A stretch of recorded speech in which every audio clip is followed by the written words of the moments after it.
Cricket খেলায় বা যে কোনো খেলাতেই পারফেক্ট গেম বলে আসলে কিছু নেই। নিয়ার পারফেক্ট গেম হয়ে যায় তাও মাঝে সাঝে। অস্ট্রেলিয়ায় চলমান যে টপ-10 টি-20 সিরিজ যেইখানে বাংলাদেশ এ দল অংশ নিচ্ছে, যেই বাংলাদেশ এ দলে ন্যাশনাল টিমের হোপফুল অনেক ক্রিকেটার রয়েছেন যারা ইমিডিয়েট ফিউচারে ন্যাশনাল টিমে ঢুকে যেতে পারেন, ধরেন এশিয়া কাপের স্কোয়াডেই থাকতে পারেন। আবার অন্যরা হয়তো বা আপনি বড় করে ছবিটা দেখলে তারাও ন্যাশনাল টিমে ঢোকার ওই আশার জায়গাটা রাখেন। এই দলটা যে আজকে নেপালের বিপক্ষে ৩২ রানে জয় পেল, সেটা কি ওরকম নিয়ার পারফেক্ট বলা চলে? আমার কাছে সেইটা বললে হয়তোবা একটু বাড়াবাড়িই লাগবে। কিন্তু জয়টা খুব গুরুত্বপূর্ণ। অনেকগুলো পারফরম্যান্স খুব গুরুত্বপূর্ণ। যেইটা টিম হিসাবে এই বাংলাদেশ একে যেমন কনফিডেন্স দিবে, ঠিক তেমনি ইন্ডিভিজুয়াল প্লেয়ার হিসাবেও অনেককে ওই কনফিডেন্সের জায়গাটা তৈরি করে দেবে। প্রথমত দলের জয়ের কারণে। প্রথম ম্যাচটা আমরা হেরে গিয়েছিলাম ৭৯ রানের বিশাল ব্যবধানে পাকিস্তান শাহিনসের কাছে।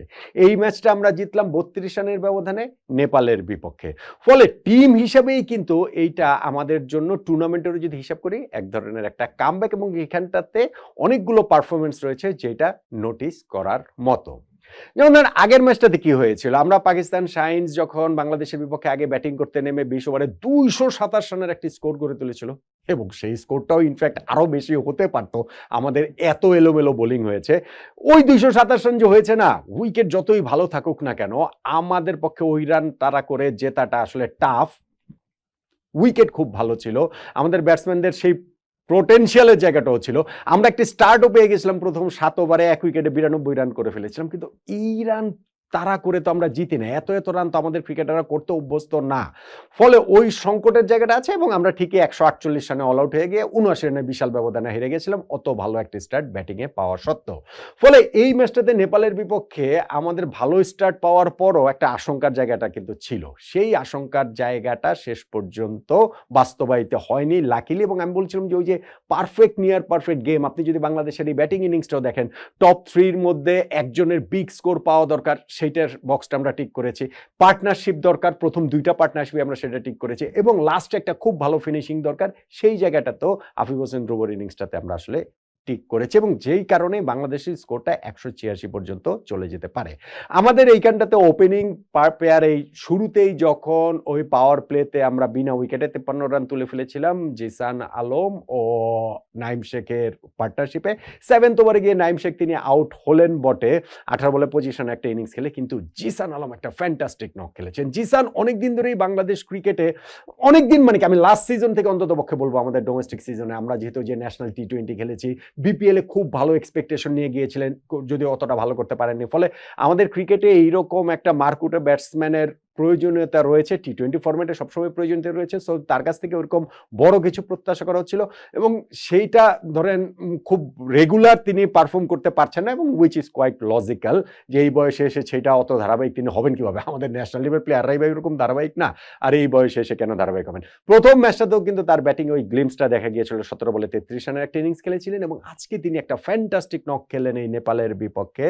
৪৬ বলে ৭৩ রানে প্রায় ১৬০ স্ট্রাইক রেটে ৫টা ছক্কা মেরেছেন, 4টা ৪ মেরেছেন, এবং অসাধারণ ওই যে নকটা ওপেনার হিসেবে যখন টপ অর্ডারে এরকম একটা নক তিনি খেলেন, তখন বাকিদের কাজটা সহজ হয়ে যায়। ওই যেটা বললাম যে শুরুতে নাইম শেখের সঙ্গে তার 60 অর্ডার একটা পার্টনারশিপ ছিল, তারপরে সাইফ হাসানের সঙ্গে তার আরো একটা 49 রানের পার্টনারশিপ ছিল। ফলে ফাউন্ডেশনটা ওই জায়গাটাতেই তৈরি হয়ে গিয়েছিল, এবং সেই ফাউন্ডেশনের উপরে দাঁড়িয়ে 13th ওভারে মনে হয় ব্যাটিং এর নামলেন আফিফ হোসেন ধ্রুব, এবং তিনি শেষ পর্যন্ত 200+ স্ট্রাইক রেটে 23 বলে তিনি অপরাজিত 48 রানের একটা ইনিংস খেললেন, ৯টা বাউন্ডারি মেরেছেন, এবং চোখ ধাঁধানো সব বাউন্ডারি। মানে জিসানের ইনিংসটা হচ্ছে গিয়ে ওইটার মধ্যে অনেক বেশি বুনো সৌন্দর্য, আর আফিফ যে ইনিংসটা খেলেছেন তার মধ্যে অনেক বেশি নান্দনিক সৌন্দর্যের ব্যাপারটা ছিল। ওই যে কাভারের উপরে দিয়ে যে শটটা তিনি মারলেন, কিংবা শুরুতেই এসে যেটা হচ্ছে গিয়ে ওই যে র্যাম করে পাঠিয়ে দিলেন থার্ড ম্যান উপরে দিয়ে, খুব ভালো একটা ইনিংস তিনি খেলেছেন, এবং সেইখানটাতে যখন আমরা ১৮৬ রান করেছি, এই জায়গাটাতেই কিন্তু বাংলাদেশ জয়ের পথে অনেকখানি এগিয়ে গিয়েছে নিঃসন্দেহে। হ্যাঁ,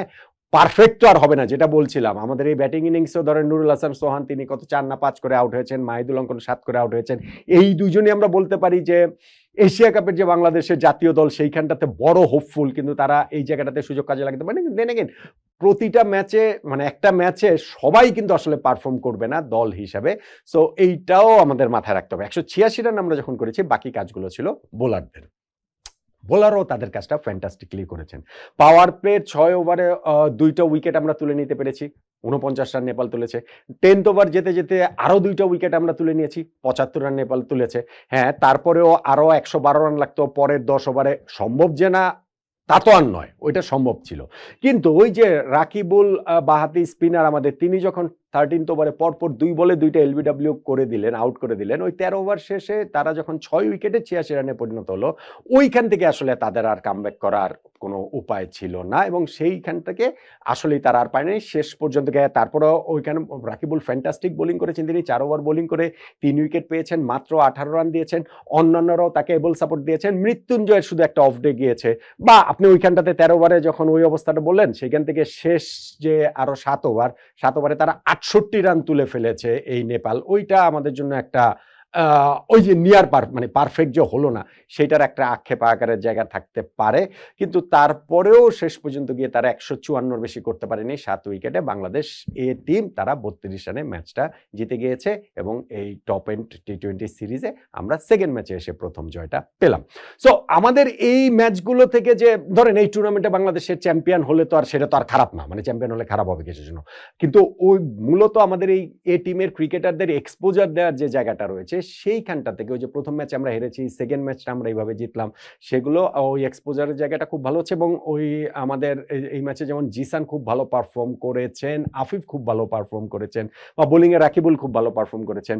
সো পরের ম্যাচে আবার অন্যরাও যদি এভাবে পারফর্ম করতে থাকেন, সেই ক্ষেত্রে আমাদের এই টিমের এই ক্রিকেটারদের ওই প্রস্তুতির জায়গাটা খুব ভালো হবে এবং বাংলাদেশ ক্রিকেট বোর্ড অস্ট্রেলিয়াতে এই টুর্নামেন্ট খেলতে যে টিমটাকে পাঠিয়েছে, সেই উদ্দেশ্য পূরণটা খুব ভালোভাবেই হবে।